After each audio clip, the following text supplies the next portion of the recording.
चलिए झारखंड की खबरों पर नजर डालेंगे, लेकिन उससे पहले अभी चलते हैं बिहार के सुल्तानगंज, जहां सीएम नीतीश कुमार चुनावी सभा को संबोधित कर रहे हैं। आइए सुनते हैं। जो वृद्ध जन है, जिनको देखने वाला कोई नहीं है, उन लोगों के, वृद्ध जनों के सम्मान में उनके लिए अलग से हम लोग आवास का निर्माण कराएंगे। जितने वृद्ध जन अपने घर को छोड़ करके जाएंगे, उनको शहरों में सुरक्षित रखने का इंतजाम किया जाएगा। यह हम लोगों ने सोच लिया है। और इसके अलावे शहर में जो गरीब लोग रहते हैं, जिनको रहने की जगह नहीं है, हर शहर में बहुमंजिला इमारत बनाएंगे और उसमें सब गरीब लोगों को वहां पर रखेंगे। तब ये सब हम भाई सोच लिया। और जितना है घाट, शहर वगैरह, सब में मोक्ष धाम का करेंगे। विद्युत सुविधा गृह निर्माण कराएंगे। एक एक चीज जिसकी जरूरत है, अब तक जितना काम किया है हमने, एक एक चीज देखा है सब जगह, क्या क्या चीज की कमी है। पहले कुछ नहीं था, बहुत कुछ किया, लेकिन अब देख रहे हैं कि क्या अभी और कुछ कमी है। उसका आकलन करके हमने ये बना दिया है। अब एक एक चीज को करेंगे। और आप जान लीजिए, अभी जो सड़क बनवा रहे हैं, अब गांव को सड़क से जोड़ रहे हैं, लेकिन अब वहीं तक नहीं छोड़ेंगे। अब गांव गांव को जोड़ते हुए कोई महत्वपूर्ण जगह जाने के लिए भी इसके अलावे और सड़क बनवाएंगे। और जो शहर है, वहां पर से जो गुजरता है, बाजार से गुजरता है सड़क, वहां पर बाईपास और फ्लाईओवर ऊपर से जाने का निर्माण कराएंगे, ताकि किसी को आने जाने में किसी तरह की कठिनाई नहीं। और गांव में और मोहल्लों में जो रहने वाले लोग हैं, उन सब लोगों को बाकी जरूरी जगह पर जाने में और सहूलियत हो, इसके लिए हमने 7 निश्चय में कर दिया। और एक बात और हम बता देते हैं, एक सबके लिए किया है अतिरिक्त स्वास्थ्य सुविधा, सबके लिए, यानी सिर्फ मनुष्य के लिए नहीं, पशुओं के लिए भी, जो पशुपालन करते हैं, घर में रखते हैं, उसके इलाज के लिए इंतजाम हर 8 से 10 पंचायत में एक उसके लिए अस्पताल तो बनवाएंगे ही, पशु अस्पताल। और उसके साथ साथ हर गांव को जोड़ेंगे नई टेक्नोलॉजी का, टेली मेडिसिन से। कहीं कोई पशु भी बीमार रहेगा, उसकी जानकारी वहां मिल जाएगी, वहां से लोग यहां जाएंगे। वहां पर भी कई चीजों को लोग बताएंगे, ये करिए, सबके दवा का इंतजाम करेंगे, पशुओं के लिए भी। तो ये हम लोगों ने सोच लिया अगले 7 निश्चय। और उसके अलावे जो मनुष्यों के इलाज के लिए तो कर ही रहे हैं, लेकिन जो कुछ भी है, गांव गांव में भी जो है स्वास्थ्य उपकेंद्र, उसको भी और बेहतर बनाएंगे। और वहां भी यही टेली मेडिसिन के जरिए उसको बाकी अस्पतालों से जोड़ेंगे, ताकि किसी को जाने की सबको जरूरत नहीं पड़े, वो सीधे वहां से उसको देख सकेंगे। तो एक एक काम हम करेंगे। अब ये सोच लीजिए, युवाओं के लिए, महिलाओं के लिए, गांव के लिए, शहर के लिए, हर के स्वास्थ्य के लिए, हर के शिक्षा के लिए, और भी जो करना है, सब काम जो बचा हुआ उसको पूरा करेंगे। और इसके अलावे भी, और आज तक हम लोगों ने काम किया, राज्य ने काम किया अपने स्तर से, और केंद्र से भी सहयोग मिला है। हम लोग मिलकर काम कर रहे हैं और बिहार को आगे ले जा रहे हैं। आप यकीन मानिए, अगर फिर मौका मिलता है तो अब वो दिन ज्यादा दिन नहीं रहेगा जिसमें हम लोग बिहार को सक्षम और स्वावलंबी बनाने में कामयाब नहीं होंगे। अब पूरे तौर पर कामयाब होंगे बिहार को और आगे बढ़ाने के लिए।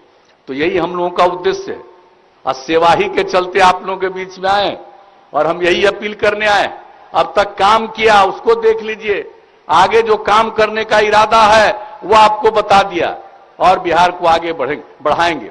लेकिन कुछ लोग हैं जिनको काम में दिलचस्पी नहीं है, कुछ लोग परिवारवादी हैं, और उनका परिवार पति पत्नी बेटा बेटी। और हमारे लिए पूरा बिहार एक परिवार है, पूरे बिहार के सब लोग हमारे लिए एक परिवार के सदस्य हैं।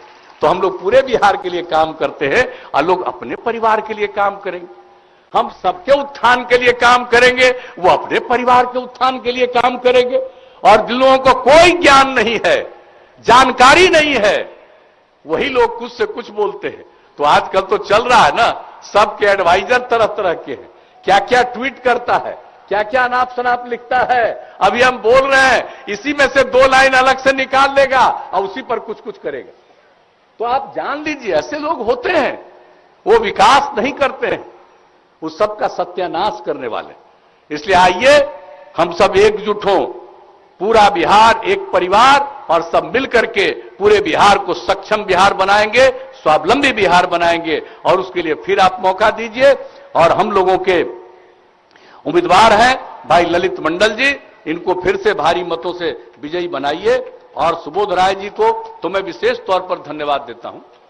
इन्होंने कह दिया कि हमारा 74-75 साल अब उम्र हो गया, अब कोई बात नहीं, पार्टी इनकी इज्जत करती रहेगी। ये कोई मामूली बात नहीं है कि लोग इन सब चीजों के बारे में सोचते हैं।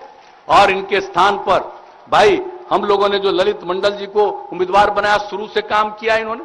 अभी कहानी बता रहे थे समता पार्टी से लेकर के अब तक का, तो मुझे पूरा भरोसा है कि पूरी सेवा करेंगे और मिलजुल कर काम करेंगे और समाज के हर तबके को एकजुट करके प्रेम का, भाईचारे का और सद्भावना का माहौल बना करके हम लोग एकजुट होकर के आगे बढ़ेंगे। यही हम लोगों का कर्तव्य है और यही हम लोगों का इरादा है। तो इन्हीं शब्दों के साथ आप सबकी सेवा करने के लिए अगर फिर से आप मौका देंगे तो हम और आगे बढ़ाएंगे। वैसे तो आप मालिक, भाई जनता मालिक, जनता को फैसला लेना। हम तो अपना काम किए हैं, उसका कुछ हल्का बता दिया, लेकिन एक एक आदमी तो पूरे तौर पर जान रहा है पहले क्या था अब क्या है और कितनी तेजी से आगे बढ़ रहा है। इसलिए हमने विकास दर भी बता दिया। कुछ लोग झूठ बोलते हैं, तो इसलिए हमने विकास दर बता दिया। और आपको बता देते हैं कानून का राज क्या बुरा हाल था। और अब जान लीजिए बिहार, जो भी क्राइम होता है, बिहार पूरे देश के इतने राज्य हैं और इतनी बड़ी आबादी का राज्य है, बिहार नीचे 23वां नंबर है। आप जान लीजिए, तो सब काम कर रहे हैं, विकास का काम भी कर रहे हैं, कानून का राज भी स्थापित किया है। एक एक काम करने के लिए हम लोग प्रतिबद्ध हैं। तो इन्हीं शब्दों के साथ आप सब लोगों ने धूप को झेलते हुए भी हम लोगों की बात को सुनने का अवसर दिया, हम लोगों की बात सुनी। इसके लिए आप सबको हम हृदय से धन्यवाद देते हुए अपनी बात को हम समाप्त करना चाहते हैं। तो एक बात बता दीजिए ताकि हम अगले मीटिंग में जाएं। वहां का समय, मीटिंग में पहुंचने का समय हो चुका है। हम तो यही आग्रह करेंगे कि अब बताइए भाई, ललित मंडल जी को जिताइएगा ना। चलिए इन लाइव तस्वीरों के बाद बढ़ते आगे और बड़ी खबर गढ़वा से आपको बताएं, जहां दम घुटने से 4 मजदूरों की मौत हो गई। सभी मजदूर सेप्टिक टंकी में घुसे थे, जहां जहरीले गैस से उनका दम घुट गया। कांडी थाना क्षेत्र की ये घटना है। इधर हादसे की जानकारी मिलने के बाद पुलिस मौके पर पहुंचकर पूरे मामले की जांच में जुटी है।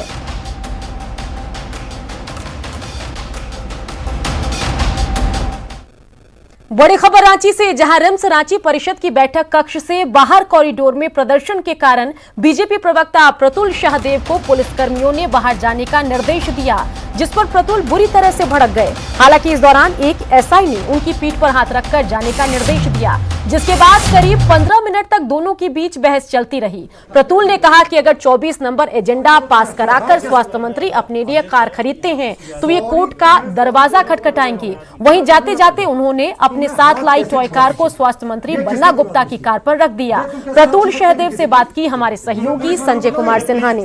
मैं जाने को तैयार हूं, लेकिन बिहेव करना सीखो। सिविलियन से कैसे बिहेव करते हैं सीखो। तो आपने देखा ना, ये तानाशाही सरकार है और इन्विटेशन देने के बाद भी ये जबरदस्ती तरीके की। तुम्हें पुलिस मैनुअल पता नहीं?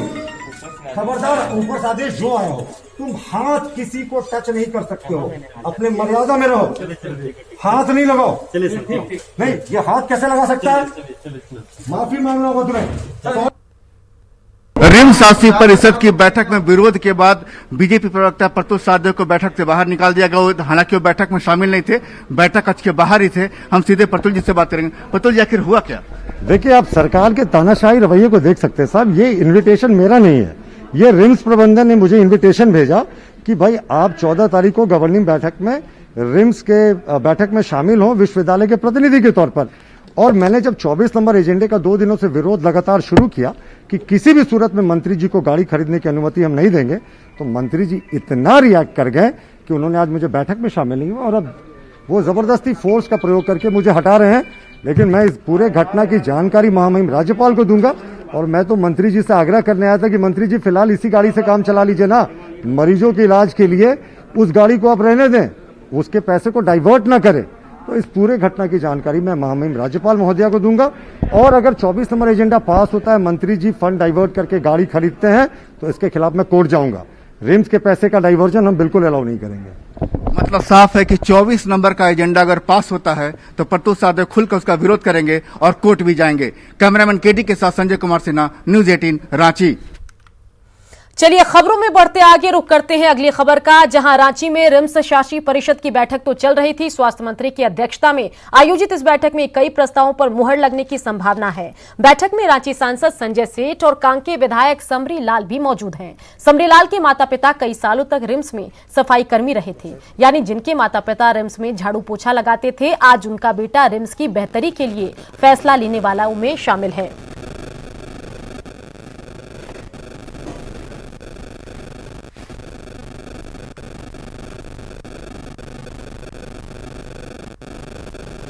बेरमो उपचुनाव के लिए बीजेपी उम्मीदवार योगेश्वर महतो बाटुल ने आज नामांकन दाखिल किया। तेनुघाट अनुमंडल कार्यालय में उन्होंने नॉमिनेशन दाखिल किया। इस मौके पर गोमिया के आसू विधायक लंबोदर महतो भी उनके साथ थे। योगेश्वर महतो बाटुल के नामांकन के बाद बीटीपीएस के झारखंड चौक पर बीजेपी का चुनावी कार्यक्रम है, जिसमें प्रदेश अध्यक्ष दीपक प्रकाश के अलावा आसू सुप्रीमो सुदेश महतो और गिरिडीह सांसद चंद्र प्रकाश चौधरी भी मौजूद रहेंगे।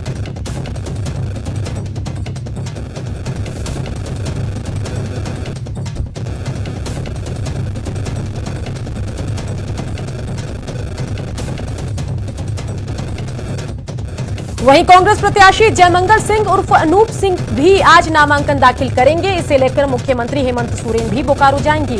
साथ ही बीएसपी प्रत्याशी के तौर पर पूर्व मंत्री लालचंद महतो और सीपीआई उम्मीदवार बैजनाथ महतो भी पर्चा भरेंगे। जयमंगल सिंह के नामांकन के बाद जैना मोड़ में सीएम की चुनावी सभा है। फुटबॉल मैदान में आयोजित चुनावी सभा में कांग्रेस कोटे के मंत्री भी शामिल होंगे।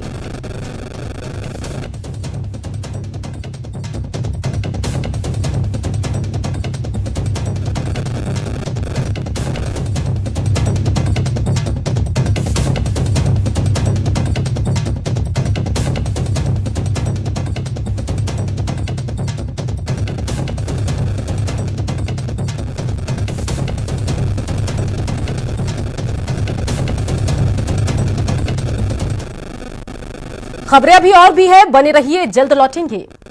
बिहार विधानसभा चुनाव में मुद्दे भले ही तेजी से गूंज रहे हों, लेकिन माना जा रहा है कि तेजस्वी और तेज प्रताप के चुनावी भाषणों की स्क्रिप्ट केली बंगले में ही लिखी जा रही है। रिम्स के केली बंगले के बाहर से जानकारी दे रहे हैं सहयोगी संजय कुमार सिन्हा।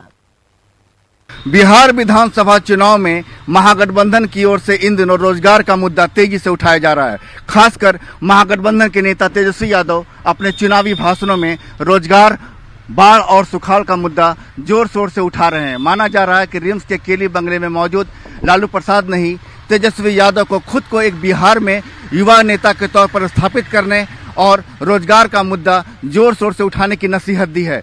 लिहाजा चुनाव में तेजस्वी यादव और तेज प्रताप जो कुछ भी कहें, लफ्ज भले ही उनके होंगे, लेकिन स्क्रिप्ट रिम्स के केली बंगले में मौजूद लालू प्रसाद की होगी। कैमरामैन केडी के साथ संजय कुमार सिन्हा, न्यूज 18 रांची। झारखंड में साल 2007 से 2009 के बीच Jharkhand medical and health infrastructure corporation द्वारा 50 करोड़ की दवाइयां खरीदी गई थी, लेकिन ये दवाई शॉर्ट एक्सपायरी थी। लिहाजा स्वास्थ्य केंद्रों ने लेने से इनकार कर दिया था और ये गोदाम में पड़ी पड़ी एक्सपायर हो गई। हेमंत सरकार ने इसके एसीबी जांच के आदेश दिए, लेकिन इस पर राजनीति शुरू हो गई है। होगा तो स्पष्ट रूप से पता चलेगा कि कौन कौन से लोग शामिल थे इसमें। क्या अधिकारी कर्मचारी शामिल थे या कहीं कोई और ऊपर के लोग भी इसमें शामिल थे। और जो भी शामिल होगा, इस सरकार में एक चीज सुनिश्चित है कि जो भी घोटालेबाज हैं, जो घोटाले में शामिल होंगे, उन पर कार्रवाई होगी। एक बड़े षड्यंत्र की बू आ रही थी और ये सरकार पूरी तरह से कटिबद्ध है कि इस प्रकार के किसी प्रकार के मामले अगर उनके संज्ञान में आते हैं तो तत्काल जांच के आदेश दिए जा रहे हैं और दोषियों को कटघरे में खड़ा किया जा रहा है और जरूरत पड़ी तो इनसे वसूली भी की जाएगी। ये 50 करोड़ रुपए के खरीद तथा कथित ये जो महागठबंधन की सरकार है, कांग्रेस, जेएमएम, उसमें मधु कोड़ा, इन्हीं लोग की सरकार थी। 50 करोड़ की दवाएं खरीद हुई है, जिसका एक्सपायरी 3 महीना में होने वाला था और सारी दवाएं सड़ गई और अब जब आप लोगों ने इस विषय को उठाया है, अखबारों में आया है, आप लोग उठाए हैं, तब सरकार लीपापोती के लिए उसको जो है झारखंड जो medical health infrastructure limited corporation जो है उसके अधिकारियों पर केस दायर किया है। गुमला के चैनपुर थाना क्षेत्र में 5वीं की छात्रा के साथ सामूहिक दुष्कर्म की घटना सामने आई। गांव के ही 5 लड़कों पर दुष्कर्म का आरोप है। घटना शनिवार की बताई जा रही है और खबर यह है कि आरोपियों ने छात्रा का अपहरण किया और सुनसान घर में लेकर गैंगरेप किया। घटना की जानकारी घर वालों को मिली तो गुस्साए परिजनों ने एक आरोपी पर धारदार हथियार से हमला कर दिया, जिसके बाद पुलिस को घटना की सूचना मिली। पुलिस ने त्वरित कार्रवाई करते हुए 5 आरोपी को गिरफ्तार कर लिया है। गिरफ्तार आरोपियों में से 3 नाबालिग हैं, लेकिन गांव में तनाव का माहौल बना हुआ है।